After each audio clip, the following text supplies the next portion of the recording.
One of the biggest megatrends affecting the U.S. today is that of spouses or adult children finding themselves in the role of caregiver. Blindsided, the reality of caring for aging parents, is Marty Salt's Emmy Award-winning series. And Marty, you are hosting a Facebook Live event tonight so people can get answers to questions they don't even like to ask. That's exactly right, Martha. We've talked a lot about the financial cost of caregiving, but a huge part of caregiving is very emotional. People often feel very stressed, depressed, sometimes with nobody to talk it out. For most, caregiving is a job you didn't ask for, and for many spouses, it means a retirement you had not planned.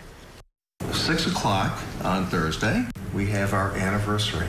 Dennis and Nancy Dulniak have a good time. Shouldn't be black then. Well, okay, put some sparkly around it. Nancy, a librarian at the FAMU Law Library, was diagnosed almost 4 years ago with mild cognitive impairment, a type of memory issue. It's kind of embarrassing to have a student correct your work. The diagnosis changed everything, and they both retired at 62. You feel less stress? Yes. Yes. Now I only have to deal with him. But Dennis has tackled the job of caregiving with the same passion he pursued his careers as UCF registrar and later a marketing VP. Reducing expectations and becoming more flexible is a key to making it work. But he had to learn it. When not to intervene.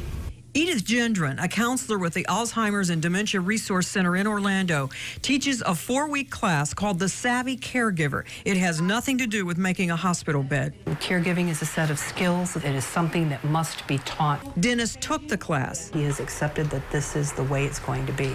Edith teaches skills that reduce stress for both the person and the caregiver. What is a secret to communicating with someone who has memory issues? First important thing is to not test, quiz, question. Has this actually enriched your marriage, this experience? I think so.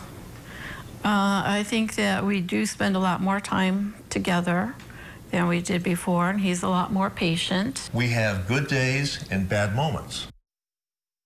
This couple is such an inspiration to anyone who is a caregiver, whether you're a spouse, you're an adult child, sibling, whatever.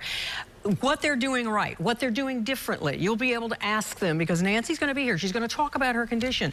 Also, the care coach, questions about the emotional side of caregiving.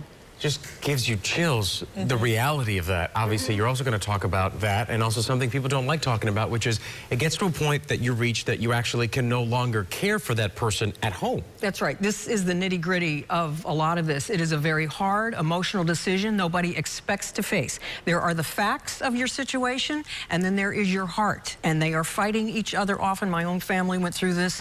How to come to terms with that. That's going to be one of the things we discuss tonight on Facebook Live. I hope you can join us. I hope you can tell other people that you know could benefit from this information. How to physically manage caregiving in your home if you're doing that. How to manage a loved one with memory impairment, all the issues, and how to come to terms with the decision that you may no longer be able to do this on your own. You're going to be able to ask questions and get concrete advice on the emotional and physical side of caregiving. That's tonight at 7 o'clock on WFTV's Facebook page. So many facets to this, emotionally, financially. Yes.